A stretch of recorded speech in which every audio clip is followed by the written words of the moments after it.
Let's connect. Welcome, like every 2 weeks, to the Castro Realty Group with Nebraska Realty video podcast. Thank you, the ones that are with us every 2 weeks, and welcome to the new people joining us today. This is an effort that we invest our time, resources, and with the help of Nebraska Realty resources too. We're having this podcast for the last 12 months, I think, done at the Nebraska Realty headquarters office at 168 and Dutch. As many of you know, my name is Ricardo Castro. I'm a realtor for the last 21 years, licensed in Nebraska, and I have the pleasure to lead a team of 9 agents serving Nebraska and Iowa. I've been with Nebraska Realty for 20 years. I feel like home. I actually was with a different broker my first year.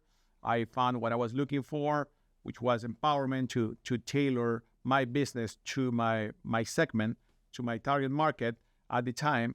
And up to now, 20 years later, I really feel supported with Nebraska Realty. I have the pleasure today to have with me the leader of Nebraska Realty, Andy Alloway, who I happen to know Andy since my first interview with this brokerage. Welcome, Andy. Thank you. Thanks for having me. Excited to be here. It's been 20 years now, Andy, that I went to that interview with, at the time it was Deep Realty, Yep. and you were there. You were one of the people who interviewed me. Yep. It doesn't seem like it's been, how many, is it 18, 20 years? 20 years. 20 years? Nebraska Realty. It doesn't seem that, I'm not that old. I don't think. I must have started. You know that. We started. I was 19 at the time. You were, I was 14. So, yeah. No, Andy, once again, I want to thank you publicly for the support that you give us and us, because it used to be me for the last almost 11 years. Is us. Now we are 9 of us. Yep. And we have agents in the team all the way to based in Lincoln. Yeah. And you are there for us. Well, I appreciate that. And that's mutual too. You've seems like every year you're on that award stage as you know, one of the top, if not the top team every year. So congratulations on your success. Thank you. That couldn't happen without the support of our clients, community, preferred partners, and of course our brokers and Andy Alloway. Andy, the situation that is in the news that we are as realtors will be facing starting July, and it calls the attention of many people, including realtors, but also the public. What is the perception so far on the news that you as a broker has? Yeah, I think that's the thing is our media today, it's all about how many clicks can I get, right? And I think what we've seen come out in the media since NAR announced that they settled their portion of the lawsuit has been a lot of misinformation. You see a lot of, it's funny because you see these headlines and you see these stories written, but almost all of them, they're not reaching out to realtors. They're not reaching out to the brokers. They're not reaching out to the executives of the National Association of Realtors or the presidents of the local associations. They're not getting comment on it to what the actual terms are and the reasons behind it. So you see a ton of misinformation. The bottom line is that, you've been in this business 21 years. The value proposition that realtors bring to the table is huge. Over 90% of people that buy and sell a home use a realtor because generally 35 to 40% of home buyers are first-time home buyers. They've never done this before in a very complex situation, in one that involves a lot of time and is usually their largest financial commitment in their lives. We help navigate through that process. We are their ambassador. We are their advisor, their liaison. We have access to all that information and the contracts and negotiation and help them through the financing and the inspections and the title and all the way through close. So all of these things, and particularly in difficult markets. And then the other folks that buy and sell homes, a lot of times, they may not have done it for 10 or 20 years. And, the last time I did this was 20 years ago, and how things have changed. I need guidance. So I think that's the number one thing. You hear a lot about compensation, but I like to start with value and the value that we bring. And unfortunately, with these lawsuits, it seems like class action suits are becoming more and more prevalent. And, in my opinion, the people that win here are the attorneys, right? They don't understand our business. This started 5 years ago. Once the judgment was found, or that they found in favor of the plaintiffs in November, there was a bunch of copycat lawsuits that went out, and a lot of it's a money grab. It just is, because the way that we're compensated has worked. It's to me, it's the envy of the world of all industries, because as realtors, doesn't matter which company we work for or whose clients we've got, we share information. That's part of what we do. We are the number one advocate as realtors, the National Association of Realtors, our local and state associations, for homeownership and the wealth creation that it provides people. We are advocates every day out there for affordable housing. I mean, in Nebraska alone, there's 40 different bills at any one point that we're pushing for. How do we get more affordable housing? How do we make sure that more people can experience homeownership? And we have one of the largest PACs in Washington advocating for these same things, for community, for our buyers and sellers. We have a fiduciary responsibility to them. We follow a code of ethics. We do all of these things. This is what we do every day. Exactly. And then when you get hit with things like this, and if anybody's ever been sued or whatever before, you feel like, man, what did I do wrong? And our industry hasn't done anything wrong, in my opinion. Now, the courts say that there's some situations behind that. So I think part of it is now it's how do we separate what's fact from fiction? What are the headlines versus what's reality? And so the lawsuit, or the terms of the settlement with the National Association of Realtors, in addition to the monetary portion that they agreed to pay, is basically that, so realtors are, well, as you know, you could explain it very well. We generally go out and when we list a house, and we put that in our database, which is our MLS that all the realtors look at, right? Exactly. And I always find it funny now too, because people go, well, I can find all the information out there on the internet. I go to Zillow and Realtor.com. Not quite right. Well, not today usually. Yeah, and not up to date, right? A lot of that is that, and just because you can find that information out there doesn't mean you know how to necessarily interpret it, right? That's a big job of what we do. But the biggest thing with that I kind of chuckle when I hear that is do you realize that there's no Zillows of the world or Realtor.coms or any of these websites out there without the 650 realtor-owned MLSs that give them the data? So we are the front line. We are the boots on the ground. We're the ones that are working with the client and collecting the data and putting it into these MLS databases, which are the cleanest, the most up-to-date, the most accurate. It's how we do our research. It's how we help our clients, right? And then we put this in there, and then it gets syndicated out to the world to provide all this information for buyers. So the fact that we're being portrayed by attorneys or the media as people that are not transparent or not consumer friendly, it couldn't be further from the truth. Exactly. All we do is provide that data and that information. If you allow me to share my own story as not even as a realtor, as a homeowner, my mother's language is Spanish. Mm-hmm. If I go to Latin America to purchase a house, which I never did, I'm sure I'm gonna have to either hire an attorney, I guess a real estate attorney, or a realtor. If in that country, whatever country I choose, the figure of a realtor, right, a profession is there. Why? Because even though I speak and read Spanish fluently, I don't know the lingo and the language and the legalities around purchasing a house in some other country. In my case, when I became a realtor, I didn't even own a house at the time. So to me, of course, that knowledge that I acquired over 1 year later, I was able to acquire my first home. And then 2 years later, after that house, I purchased my first commercial building and I created wealth, as you said. In my case, I had the advantage of I was a realtor already, earning knowledge and a knowledge of the marketplace.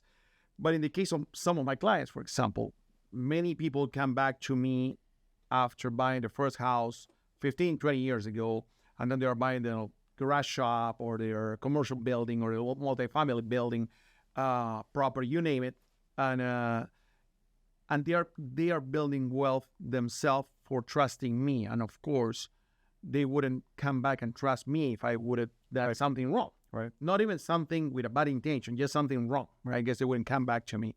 So I'm a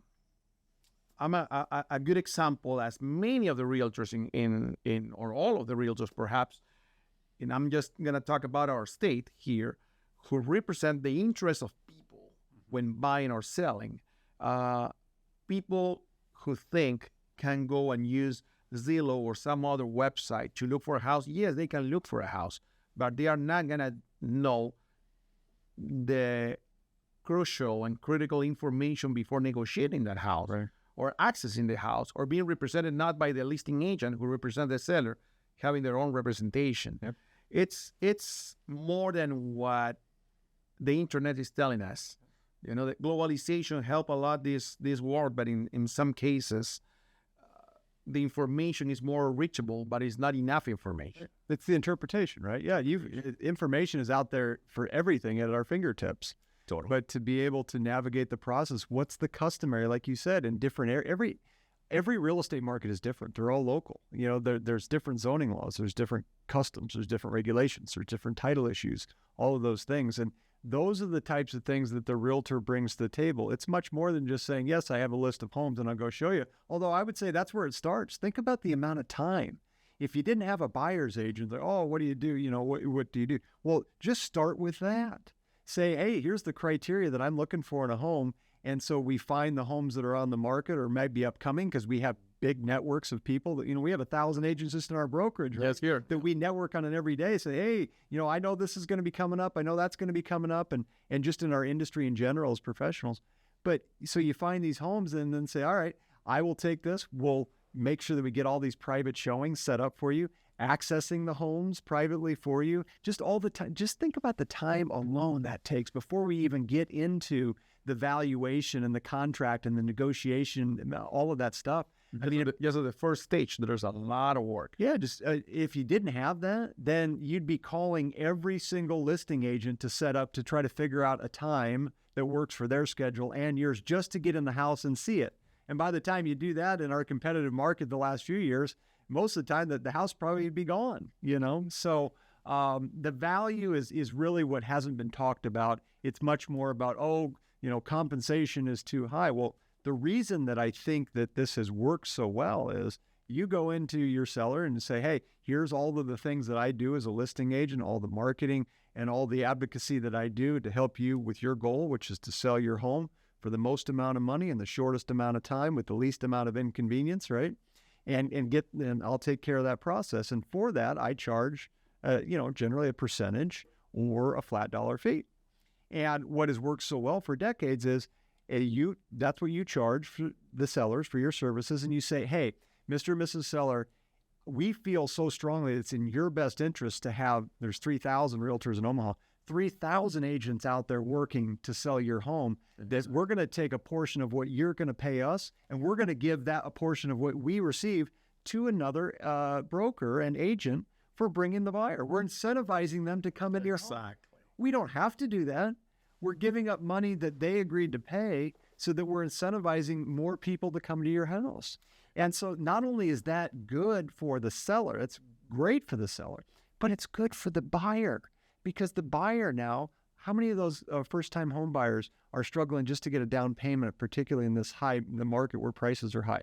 How many times to have to be able to come out of pocket for professional representation, which I think is so crucial for people, is not an option many times. So the fact that they can have professional representation, but it's not coming generally out of their pocket or the vast majority of that, I think is a real win-win for buyers and sellers out there. It's about representation, as you said. I mean, I can have the money in the bank account or the pre-approval to acquire any good out there, but if I don't know what I'm buying and how I'm buying it, because part of our duties is to explain how you're going to get to the goal that you told me that you want. I mean, it's your buying criteria.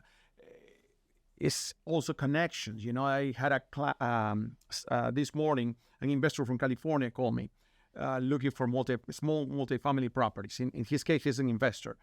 I mean, I am the one who's here. Mm-hmm. I am the one who has expertise and connections to one question he asked me, I'm pre-approved in California. Do you think that's safe in order to negotiate in Nebraska, or you suggest me to talk to a lender in Omaha? Local. I thought I can recommend you lenders in Omaha. So I sent some names and numbers of different people that he has a chance to speak with and make a decision about lending. And things like that, inspection companies, even appraisals. I mean, we are not in this business allowed to have direct conversation with appraisals when there's a transaction pending. But sometimes appraisals, they know who we are over the years, and they call us here. Hey, Ricardo, you know what? I mean, the square footage that I'm seeing here is different than the MLS. I say, oops, we made a mistake here. Right. You know, it's the relationship factor that usually a seller or a buyer, they don't have, because maybe they did it 4 or 5 times in their lifetime, to exaggerate. Right. Some people just do it twice, maybe. Well, that data, I mean, you reference an appraiser. That's a good point, because appraisers generally are members of our MLS system too, because that's the best data. I mean, all the data is in there, right? All the sales, all the pending sales right now, or the active properties, the ones that didn't sell, the ones that fell through. So as an appraiser is putting together their report for a home, they rely on MLS systems. I mean, so we are an organized system of real estate, and that has benefited the consumer so much over the decades. And so to see some of these things, I think is interesting. I think, one of the questions that we're getting frequently is, this is good because it's going to lower house prices. Well, house prices aren't going down. Sure.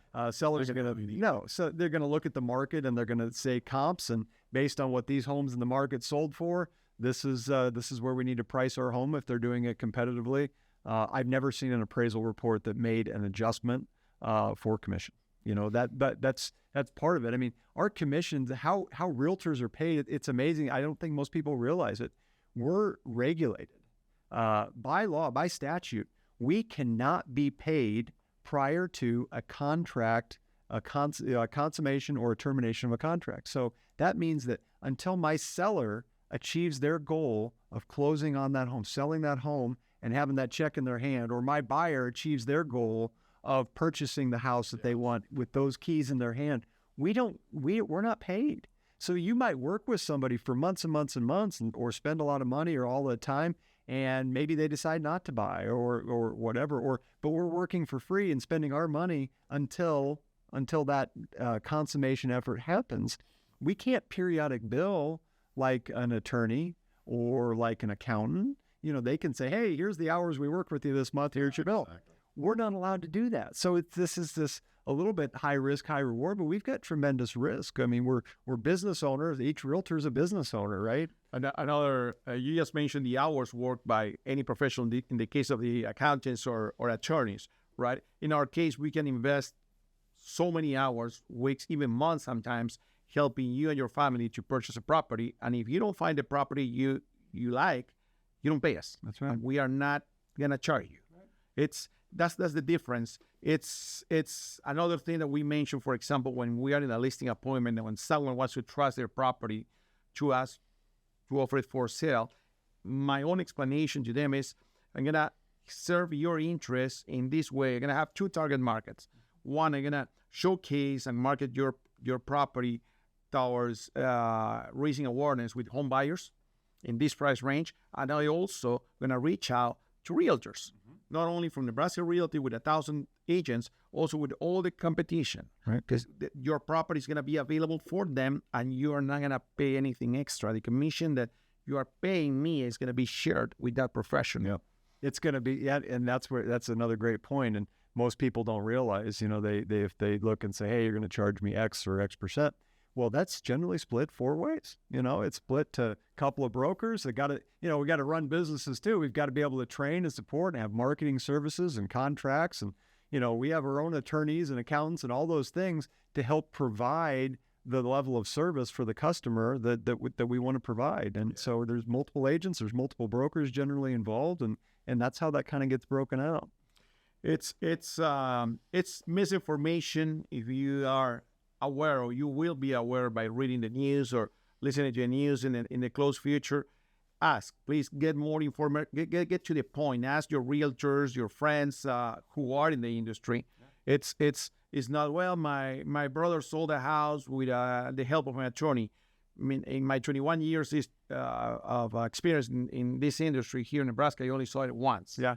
Only once. And that attorney only prepared the documentation and charged per hour. He didn't go and show the house. That's the key, right? You know, the attorney obviously can help them through the contract and negotiation part of it. But it's all the other things. It's all the being, you know, not just showing the houses, but doing the research and then being the liaison for all the little things that well, who's a good home inspector? Well, who's a good title company? Who's a warranty company? Termite inspector? Who's a good roofer? We got a roofing issue. We need a handyman. You know, this is what realtors do. We're connected through all of these things. So I think the services that we provide are extremely valuable. If you're a buyer, you will need to be represented. If you're buying new construction or any property, you will need to be represented. Early this morning, we are representing a seller, and the transaction is about to close, and there are some obstacles at the end.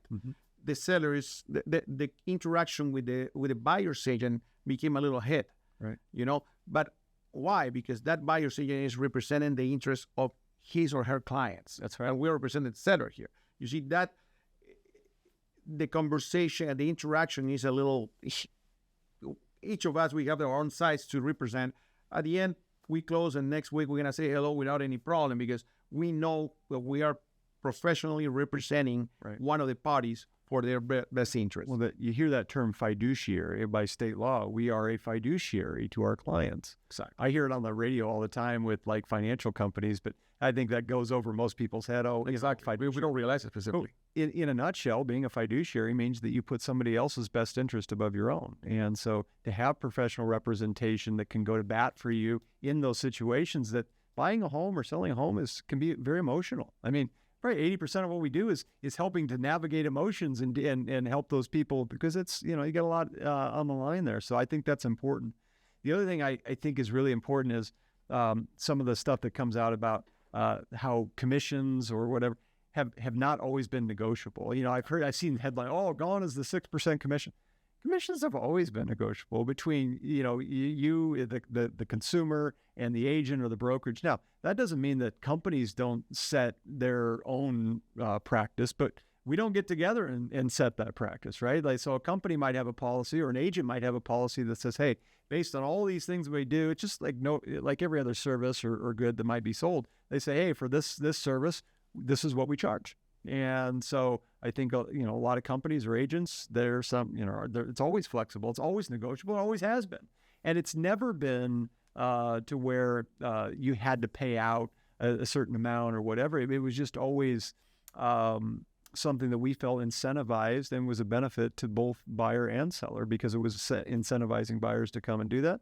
So it helped the seller and it allowed buyers to have that professional representation without really coming out of pocket. And one of the reasons why I joined Nebraska Realty many years ago is because of that. I had the flexibility to, let's say a couple came to me and say, I'm losing my house. I'm going to start a short sale process and I don't have the financial means to do it. In that case, we are allowed to come down in the commission, and usually we do. Or let's say the couple, it depends on the policy of each agent. If my policy is if you're buying with me, or you're selling with me and you're going to buy the next one, well, I'm going to charge you less on the listing side. And that always existed. Yep. Always existed. And unfortunately, we're paying fees or we're paying the price of maybe, I don't know, things happening in some other states.